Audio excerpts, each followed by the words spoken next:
You guys are going to go ahead and start our focus lesson here for lesson 7-9. Our I can statement here, guys, is to be able to analyze relationships between independent and dependent variables in different real-world situations and use that to solve some problems here. So we're going to be looking at a triathlon and doing some work with that in this situation here. So an Ironman triathlon consists of 3 stages or legs or parts of the race. They swim 2.4 miles, they bike 112 miles, and they run 26.2 miles.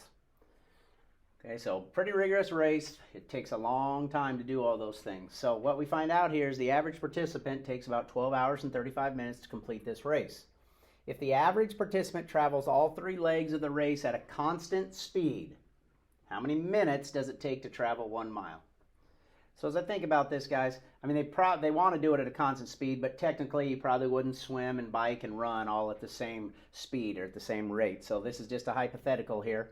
But what I'm trying to find is how many minutes, if they did do it in a constant rate, how many minutes does it take to travel 1 mile? So to travel 1 mile, we know that's a unit rate because we're getting it down to 1, something down to 1 here. Okay, so the 2 things I'm comparing in this ratio, I'm comparing miles and minutes here. So we'll go minutes to miles. We can do it either way, but we're comparing minutes to miles.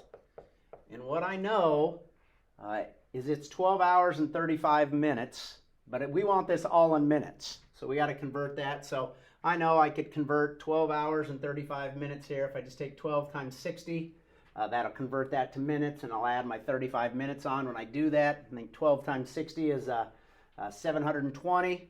And then I add my 35 minutes, so it'd be 755 minutes to do this race. Okay, and the miles then, I'd have to add up all my miles because I'm comparing minutes to miles.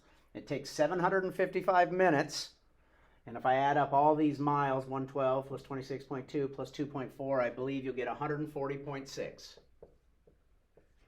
So there's our ratio. Right there, we've got 755 minutes to go 140.6 miles is how long it took them. Okay, 755 minutes. All right, so as I'm looking through here, I want to get this down to how long does it take to travel 1 mile. So really, I just need to get this down to 1. So we know to get that down to 1, I divide by 140.6. That'd get me 1. And what I do to one side, I must do to the other, so I need to divide this by 140.6. And if I do that on a calculator, 755 divided by 140.6, you'll get 5.369 something. I'll write it down here, 5.369. And it says to go ahead and we can round this off here now because it keeps going. We'll say about 5, let's just say 5 point, let's go 5.4. We'll round off to the nearest tenth here. So what I'm finding out, to go 1 mile, it takes about 5.4 minutes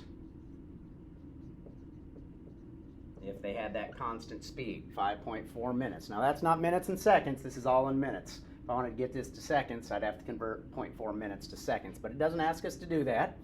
Okay, and we know, biking, they're probably going faster than that. Running, okay, that'd be pretty tough to run 26 miles at 5.4 minutes a mile. And swimming would take even longer because it's so hard to do. But anyway, if this was a constant speed doing all of them, it would come up with 5.4 minutes. Okay, and today we're talking about dependent and independent variables. You've studied these probably in science a little bit. We talk about them in math quite often too. But think about in science with plant growth and water. Okay, plant growth depends on water. So the 2 terms, we have independent variables and dependent variables. Okay, and it's pretty basic here with dependent variables. Dependent variables depend on the independent. I mean, what happens to them depends on the independent. So if you're talking about plant growth here depends on water. So the independent variable in your science example would be water, where your dependent would be your plant growth. Because your plant growth depends on how much water you get, or even sunlight too, right? So could be more than one independent variable. Well, the same thing happens in math. Okay, so in this case, we're looking and comparing minutes and miles. Okay, and when we look at these guys, the time, okay, and I look at it this way, like also you can look at the speed. Like we have this constant speed, but if I change the speed's the independent variable because we can change speeds, and that would affect the time. So the dependent variable, time, could depend on your speed, right? Because if you're going faster, you'll get to places quicker. It depends what you're comparing. So speed, something can be changed. Like in a car, your speed can change. You're going to get and affect the time that you get someplace. It's going to happen quicker if I change and go faster. So again, there's lots of different situations here. You know, we've got minutes and miles, and we're thinking about this. The time kind of is independent, and then how far you go depends on the time that you're doing this. Okay, so the time's dependent. Or the distance is dependent there on the time that you're doing this. So there's, that can be confusing, but what you really need to think about is which one depends on the other in different situations. And we talked about a few examples there. Okay, so again, more ratio stuff, getting down to unit rates. You got to do a lot of thinking on some of these things. They're going to ask you a lot of different questions in different situations here, dealing with the biking, swimming, and the running. But a key thing is really knowing the difference too between dependent and independent variables.